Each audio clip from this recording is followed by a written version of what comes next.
إن الحمد لله والصلاة والسلام على أشرف الأنبياء وعلى آله وأصحابه ومن والاه وبعد. Assalamu alaikum wa rahmatullahi wa barakatuh.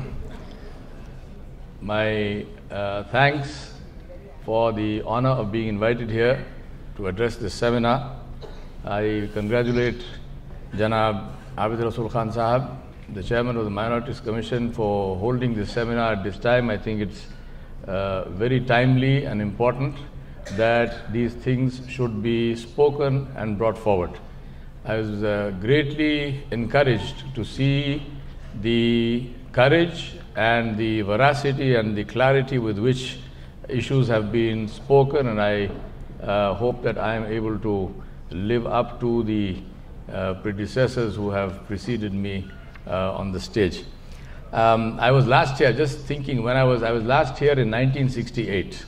When I came here to as a back boy for a play that was staged from my school HPS in this hall. So I'm here now 48 years later. If I was here, if this program was done 2 years from now, it would have been a sort of golden jubilee or something. My dear brothers and sisters, I am here to defend Islam, not to defend Muslims who go against Islam. ISIS is a political problem, not a religious problem. I repeat that, ISIS is a political problem, it's not a religious problem. So trying to explain ISIS and its actions through the Quran and Sunnah, the theological basis of Islam, is futile and misleading. ISIS is a narrative started by those who created ISIS, and to answer them is to play into their hands. If this is like someone asks you a question, have you stopped beating your wife? If you say yes, you are damned. If you say no, you are damned. The only thing you can say is, I'm not married. Now what I'm doing here is raising of a voice in the hope that I will be joined by other voices, not only Muslim voices, but Christian voices, Jewish voices, Hindu voices, Sikh voices, atheist voices, voices of anyone who believes in compassion, morality, ethical behavior, justice and accountability. People who live by principles that reflect integrity and honesty and a sense of responsibility for our lives and actions. People who are not racist and who don't put a differential value on the lives of other people, who consider murder to be equally heinous no matter who is killed. People of courage who are not afraid to stand for justice, especially when they stand alone. People who don't do it because they think it will change the world, but who do it because they don't want the world to change them. But who do it to discover one day that the world did change, changed for the better, and that they left behind a legacy of honor. It is to such people that I speak, and it is they who I wish will respond by raising their own voices for justice, ethics, integrity and compassion. The people of ISIS, and that's why I titled my book ISIS as is, and it says is, isn't. And that's the title of the book. The people of ISIS will never be able to justify their actions by the Quran and Sunnah. The corrupt and malicious group will continue to appear and be cut off until the Dajjal himself will emerge. And that is not my statement, that is what Rasulullah sallallahu alayhi wasallam, the Prophet Muhammad, peace be upon him, said in a hadith, Sahih hadith in Musnad Imam Ahmad, narrated by Abdullah ibn Umar radiallahu anhu, who said that Rasulullah sallallahu alayhi wasallam said, there will emerge from the east some people from my nation who recite Quran, but it will not go beyond their throats. Every time a faction of them emerges, it will be cut off. The Prophet repeated this 9 times, and on the 10th time he said, كلما خرج منهم قرن قطع حتى يخرج الدجال في بقيتهم. He said, every time a faction of them emerges, it will be cut off until the Dajjal emerges from their remnants. So I'm not worried, the ISIS will self-destruct. Rasulullah ﷺ warned of the coming of a people like ISIS and described their rigidity, ruthlessness and lack of mercy as signs of their distance from Islam and its true teaching and understanding. In a hadith narrated by Ali bin Abi Talib radiallahu anhu, he reported Rasulullah sallallahu alaihi wasallam saying, when you see the black flags, see the prophecy and how true it is to what we are seeing today. The Prophet sallallahu alaihi wasallam said, when you see the black flags, remain where you are and do not move your hands or your feet, which means do not join them. Thereafter there will appear a feeble, insignificant people. Their hearts will be like fragments of iron. They will have no mercy. They will have the state. They will fulfill neither covenant nor agreement. They will call to the truth, but they will not be people of the truth. Their names will be parental attributions and their aliases will be derived from towns. Abu Bakr Baghdadi, that is not an Arab name. Arab nomenclature gives the name and the name of the father and the name of the grandfather. Muhammad bin Abdullah bin Abdul Muttalib. Have you ever heard the Prophet ﷺ being named as Muhammad al-Makki? Abu Bakr al-Baghdadi, name of a town, not the name of his father, not the name of his grandfather. It's not Arabic nomenclature. And that is what the Prophet ﷺ prophesied 1400 years ago. Their names will be parental attributions and their aliases will be derived from towns.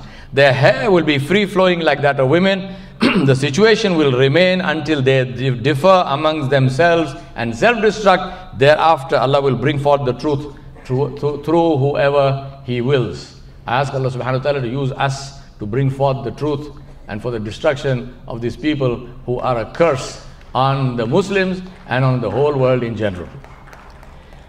Those involved in the ISIS have by their own actions removed themselves from the fold of Islam. They have left Islam and those who join them will also be among them. Those Muslims who kill innocent people, Muslim or not, have committed murder. They are liable for capital punishment under the Sharia. And if they die before that unpunished, their destination is the hellfire, not Jannah. This is the consensus decision of all the Muslim scholars of the world.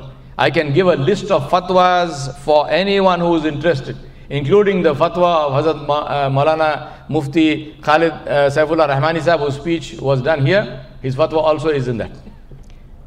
Every leader of Muslims has condemned the ISIS and their actions. People join the ISIS, do so for two reasons. One, to fulfill their own perverted fantasies, and two, giving into despair and hitting out those who they imagine are the reason for their frustration. Both reasons have nothing to do with Islam. When crimes are committed against humanity, and I echo the words of my predecessor who spoke before me, when crimes are committed against humanity, and then it becomes the duty of Muslims to stand up for the oppressed, whether they are Muslim or not. If such crimes are committed in the name of Islam, we have a further obligation to clarify for people the truth about our religion. I live by the motto, I will not allow what is not in my control to prevent me from doing what is in my control. I invite you to do the same. Do what you can, for you will not be asked what happened. You will be asked, what did you do? So do something worthwhile, for to live is not merely to draw breath. The best and easiest way to deal with political phenomena, I repeat, political phenomena, like the ISIS, is to ask one simple question. Who gains and who loses? For some funny reason, when we hear the rhetoric in the media and elsewhere, we seem to send our own critical analysis and our intellect on a holiday. There is no need to do that. Ask one simple question. Who gains and who loses? In this case, staring us in the face, who gains? Weapons manufacturing countries and weapons dealers gain. Money launderers gain. Human trafficking gangs gain. Leaders with political agendas gain. Power-hungry criminals gain. Ask a simple question. If you want to donate $5,000 to somebody outside this country, You will have the IT department asking you questions. You will have the bank asking you questions. You will have people asking questions to the person that you send the money to. This war that is happening, ISIS is running on a lot more than $5,000, believe me. How is that money floating around free? Where is it coming from? Why is it that the people who will hold your neck, if you donate $5,000 to a registered charity, do not do anything to stop the billions of dollars floating around freely in that area? ISIS has new uniforms. ISIS has Humvees and Toyotas. ISIS has heavy weapons. They have everything except ships and tanks. Try walking across an international border even with a toy pistol in your pocket and you will land in jail. How are tanks moving? How are howitzers moving? How is heavy machinery? How is all of this moving across international borders? What happens to our satellites and our spy cameras which claim to measure and to be able to count every hair in your beard? What happens to them?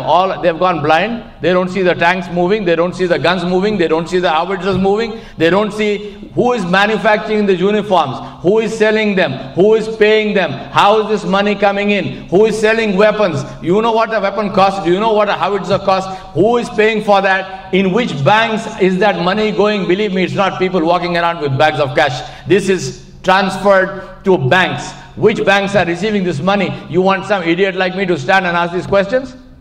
What happened to all the world leaders? What happened to the bankers? What happened to the FBIs and all the security services and so on and so forth in the world? Why are these questions not being asked? Why are you not asking these questions? Why do you swallow this false narrative without asking a question? We owe it to ourselves. This is not a Muslim issue. This is an issue of all human beings. And we need to stand up. Every single one of us needs to stand up. The Muslims need to stand up. The Hindus need to stand up. The Sikhs and the Christians need to stand up. The atheists need to stand up. The people who don't know what they are need to stand up and say, this is haram. This is prohibited. I will not allow this to happen as long as I live. I graduated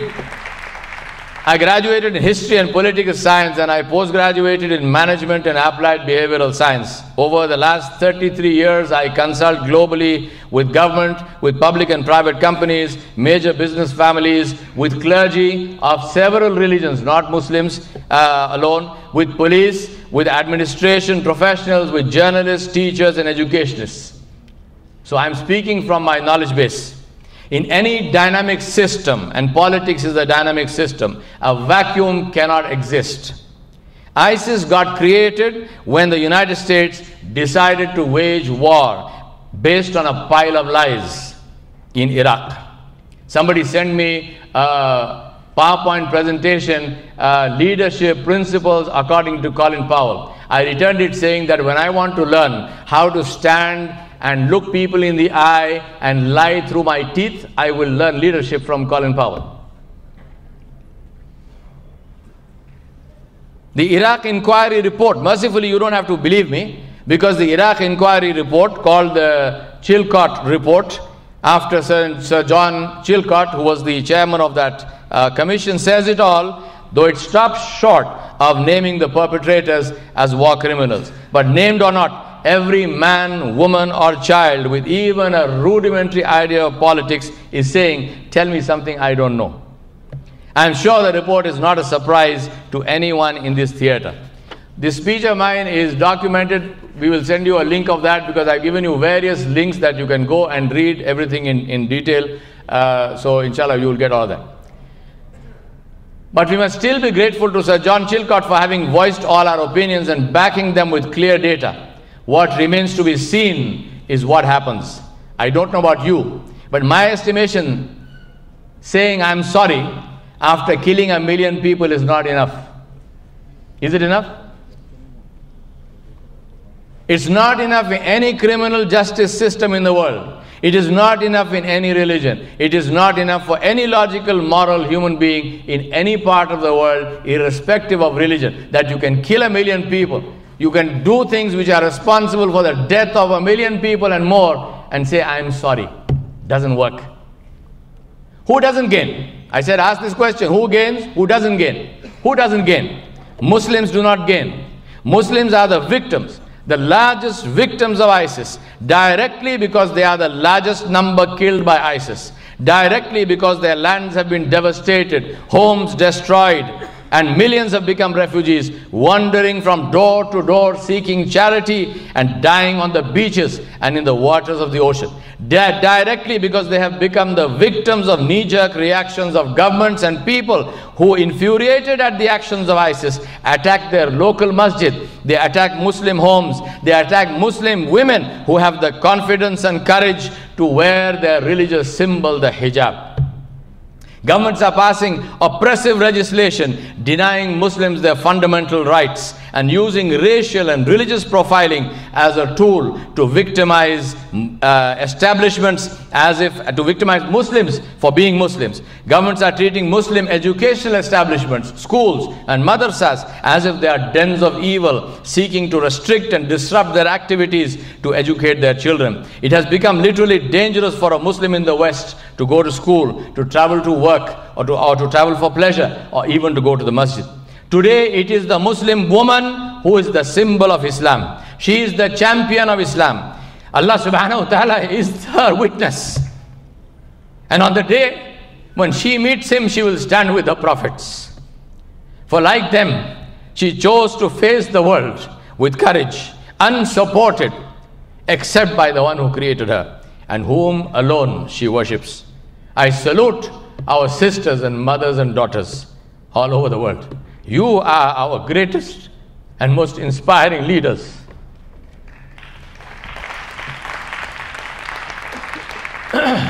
So ask this question: who gains and who loses? Today the creators of ISIS are guilty of gross underestimation of its capability. People, even those who are expected to, the police, the security agencies, do not seem to realize that criminals are the best organized group in any society. ISIS are criminals. They are very well organized. This underestimation is the result of hubris, of arrogance, and of complacency. We don't seem to realize that authoritarianism is the most efficient form of administration, and volunteerism brings the greatest energy. Quick results that you can instantly enjoy are the highest form of motivation. Such an outfit, especially if it takes refuge in some religious chicanery and deception, attracts people who have passion but no perspective or wisdom. Wisdom and perspective come from introspection, from reflection, from learning with understanding and studying under a capable mentor. Such people can see through the deception of ISIS and will never join. So it's the former, the ones who have passion, who have Josh without hosh. This is the lot that we have to address and convince and wean away from the course that can only lead to destruction in the world. I'm going to suggest a series of steps that we need to take, inshallah, in a few minutes. I submit to you that we cannot fight this by force or by our own version of oppression. We have to fight it by understanding, by wisdom, by a huge amount of patience, and believe it or not, by love. It is the battle of the hearts that we have to win. You can't win that by force. Nobody can do that by force. Add to this the fact that there are clear vested interests in this whole tragic scene. Merchants of death who benefit from arms sales, buying stolen oil at cheap rates, human trafficking, using mercenaries to settle old scores, and occupation of land. It's a very complex scenario which needs to be tackled on all fronts at once. It's a war for the heart. However, we seem to be bent on helping them to win it. So how does radicalization happen? The cycle of radicalization is as follows. It starts with discrimination, arising out of poverty, denial of opportunity, and fear. This is fueled by general demonization of Islam and Muslims globally. With due respect, I must request my journalist colleagues to please understand this. Do not help the recruiters of ISIS and other extremist organizations. So deprivation helped by demonization leads to alienation, a feeling of feeling discarded, and alienation, a feeling resulting in hatred. That is where radicalization happens. Starting to hate the other. The other is defined as somebody who is not like me. And then the result of that sometimes is violence. The kind of absolutely brutal violence. When the incident happened in Dhaka, I have many clients in Dhaka, I go to Dhaka very often. It so happened that the incident that happened in that restaurant is one street away from a place where I stay when I go with some friends. And the thing that I still cannot come to terms with, I'm not saying that it is easy to shoot somebody. I never shot anybody, so I don't know whether it's easy or not. But I'm saying that how do you slaughter another person with a knife like you are killing a chicken or a goat? And what level of inhumanity and brutality is that? And how does a person do that? But they did it. My brothers and sisters, radicalization does not happen in masajid. It does not happen in the home. Parents are often the last ones to know what is going on when their children have become radicalized. Radicalization does not happen in Muslim schools. The more you attack masajid, the more you attack madaris, the more you attack schools, the more you attack Muslim homes and Muslims and Islam, the more you help radicalization. Mocking Islam and its symbols is as infuriating to Muslims as mocking the symbols of any religion would be to the followers of that religion. Calling that freedom of expression is at best delusional and at worst premeditated mischief and evil. Insulting people and what they hold holy and dear is not freedom. Pope Francis, one of the greatest leaders that I have ever seen in my life, a man for whom I have the highest level of respect, a man of integrity and courage, a man of God. Pope Francis responded when he was asked about the cartoons seeking to mock the Prophet Muhammad sallallahu alaihi wasallam. Please notice I don't say cartoons mocking, because it is not possible for anyone to mock the Prophet sallallahu alaihi wasallam when his creator, the Rabbul Alamin, said, Inna Allaha wa malaikatahu yusalluna ala nabi ya ayyuhalladhina amanu sallu alayhi wa sallimu taslima. Allahumma salli ala Sayyidina Muhammad wa ala ali Muhammad kama sallaita ala Ibrahim wa ala ali Ibrahim innaka Hamidun Majid. Pope Francis was asked about these cartoons and he said, if my secretary mocked my mother, I would punch him in the nose. When he was asked recently, last Sunday, about Islamic militancy and the demand that it was demanded that he should condemn it, he responded, if I speak of Islamic violence, I should speak of Catholic violence. He was referring to the despicable, brutal and barbaric killing of the French priest Jacques Hamel last week. The Pope is a man of rare integrity and courage in the world today. He is a man of God and I pray for him. The priest who was killed recognized his killers as they were about to kill him and he said, go away Satan. He said, go away Shaitan. The priest recognized who was killing him. He did not say, go away Muslims. He said, go away Shaitan. And that's what they are. They are Satanists. They are people of Shaitan. Asking Muslims to answer for them is insulting, misguided, and completely unwarranted. The Pope spoke for Muslims and for all sane, logical, fair-minded people when he made his statement.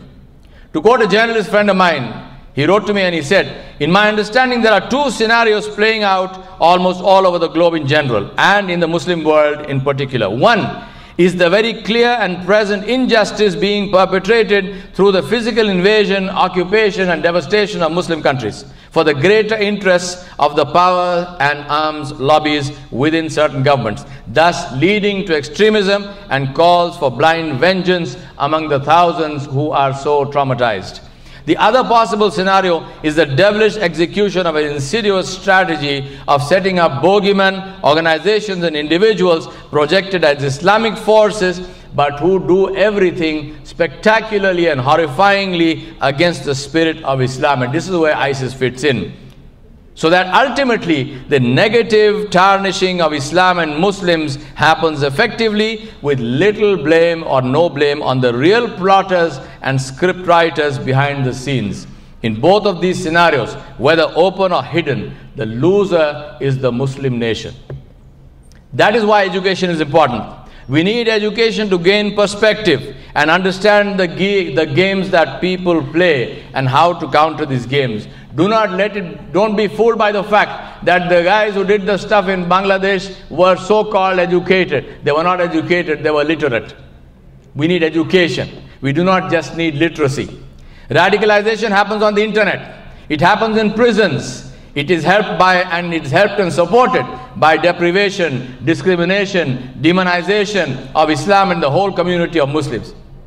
It is helped and supported by the knee-jerk reactions of governments, law enforcement agencies, security agencies, and biased reporting of the press and media. It is helped and supported by media trials of suspects, by their torture by the police, and by their disappearance in extrajudicial killings. It is helped when legal means for redressal of wrong are denied.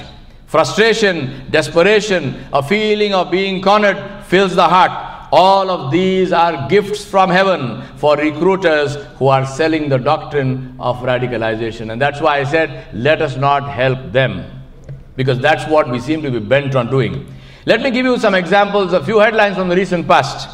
One headline: Confessions of a Killer Policeman, Taunajam Herojit, a killer policeman in Manipur. The article is very interesting because it has an excerpt, and I'm quoting from the article. It says, Herojit went, he is talking about an incident where the UNLF militants came to Herojit's father's place to extract money, and they asked for 2 lakhs of rupees. Obviously they didn't have that, so Herojit was arguing with them. So they told him, okay, you seem to be a brave kid, so come join us, come with us. And he was 12 years old. So the parents begged and pleaded, and they said, okay, no, please don't take him. So then they said to him, okay, then we have to teach him a lesson. Herojit says they made him lie face down on the ground, and they brought a bamboo rod, and he said they beat me until I don't know how long. And finally they went away. He says my family simply sat around me and wept. And he said that is when I became ready to kill.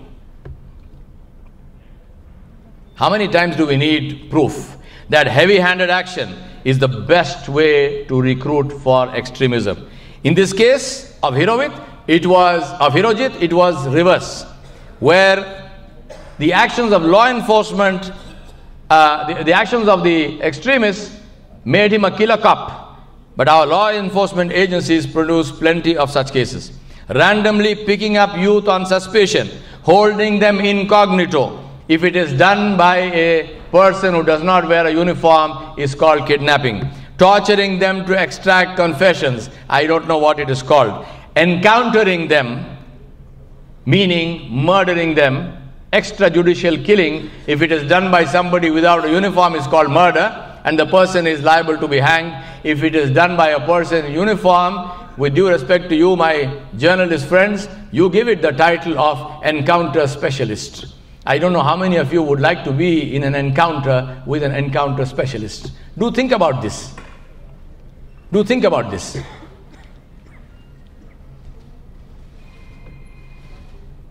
My brothers and sisters, another headline.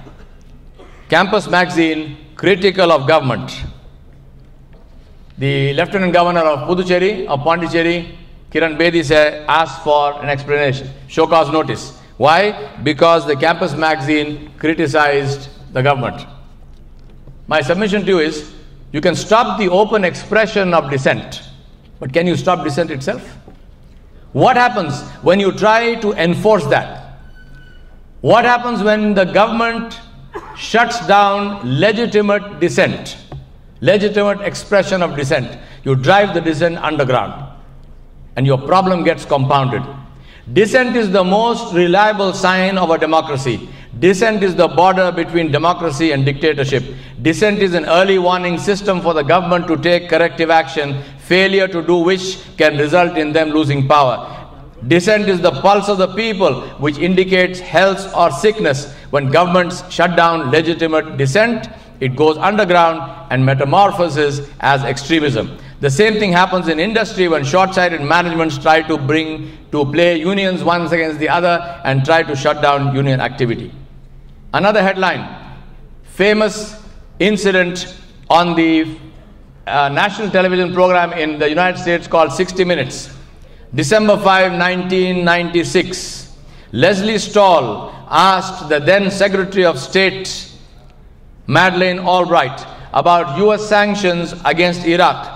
And he said, I quote, "We have heard that 500,000 children, 5 lakh children under the age of 10 have died because of the sanctions of United States against Iraq. 5 lakh children under the age of 10 have died because of sanctions." He said, this is more children than in Hiroshima. Do you think this is worth it? Do you think this is worth it? Madeleine Albright on that national and international television channel says, I think it is a hard choice, but yes, I think the price is worth it. Madeleine Albright, Secretary of State of the United States, appointed by Bill Clinton. I submit to you, my brothers and sisters, that differential pricing of human life doesn't work. Human life is sacred. All human life is sacred. The value of a person's life is not based on his race or culture or religion or color or belief or wealth. We are all human and all are equally valuable in the eyes of the one who created us. Islam does not distinguish between the worth of a life of a Muslim and a non-Muslim. Both are sacred in Islam and both are inviolable. The punishment in the Sharia for murder is death, irrespective of who killed whom. That is how it should be. Justice is portrayed as blindfolded, as my esteemed friend Shafiq Mahajir Sahab said. Justice is portrayed as blindfolded, not as blind. Because when punishment depends on because injustice, punishment depends on the crime, not on the criminal. Differential punishment does not work, just as differential value of human life does not work. Another headline, which is that Israel is to demolish 7 agricultural structures, water wells in southern Nablus. Nablus is a desert. What happens if you demolish water wells in a desert? Why do you demolish water wells? Demolishing water wells by the state, is this a crime or not? What would happen to anyone other than Israel if they did this? Ask why the same law is not applied in this case. What is the logical effect of such discrimination? I don't think you need somebody like Albert Einstein to figure that out. Finally, the headline which was mentioned by one of my esteemed predecessors, Israel passed a law allowing the imprisonment of Palestinians aged under 14. Is this justice? How does this compare with laws related to crime by juveniles in any country? What do you think will happen to those youngsters in prison? You are giving them, they are being sent to the IS university. Who is ready to ask all of these questions? My brothers and sisters, therefore, let me come quickly to the things that I believe that we need to do. We need to do 2 things, which is, number 1, the detailed text will be on the net, so you can read it. So I'm just going briefly through that. 5 things need to be done. Number 1, vocational training, because we have to handle poverty. Vocational training. 2, entrepreneurial development. 3, an imam development program, an imam education program. 4, transparency in law enforcement. And 5, responsible journalism. Vocational training in every school. Every child must learn a skill. Entrepreneurial development, teach them how to turn that skill into a business where they stand on their own feet. They don't join a line of unemployed. Venture capital, create a venture capital fund that gives interest-free loans. An imam development program that involves ulama with contemporary knowledge, that uses Minorities Commission or a credible NGO to run that program, teaching leadership skills to imams and supporting them in giving them prominence, giving them respect, because they are our eyes and ears into the community. I have given details of what this program should be. Transparency in law enforcement. One of the first and best programs that I taught at the National Police Academy, I am on their board of consultants, was a course in 1991 called Sensitivity Training, which was mandated by the Home Ministry in the Rajiv Gandhi government. That program subsequently, when the government changed, that program was discontinued. Really, seriously, that program should be done. It was a program aimed at creating sensitivity in police officers in helping them deal with the public. So, basic course on what is Islam, police-public partnership in crime investigation. I submit that when a person is arrested, that they call in the parents, they call in the community elders, they call in the lawyers, and they show them the evidence on the basis of which the person is arrested, not kidnap in the name of arrest. And finally, responsible journalism. For this, I think I just want to remind you of one of the wonderful songs of Amar Prem, which was sung by Kishore Kumar. I think many of them are old enough to remember that, which says, Manjhar mein naiya dole, to manjhi par lagaye, manjhi jo nao duboye, use kaun bachaye. Ye aapka kaam hai. You are the manjhis for the you are the manjhis for the community. Please don't dubo the now for yourself, because it is your boat. In conclusion, I would like to share one short paragraph in a wonderful article that I read. It says, all of this puts Muslims in a double mind. If they just go about their lives, they stand condemned by those who demand that Muslims must speak out. But if they do speak out, they can expect to be told that short of declaring their sacred text as invalid, they are fooling themselves or deceiving the rest of us. Muslims are presented with a brutal logic in which the only way to truly dissociate from ISIS and escape suspicion is to renounce Islam altogether. Let me assure you, my brothers and sisters, with Allah as my witness, that will never happen. Thank you very much.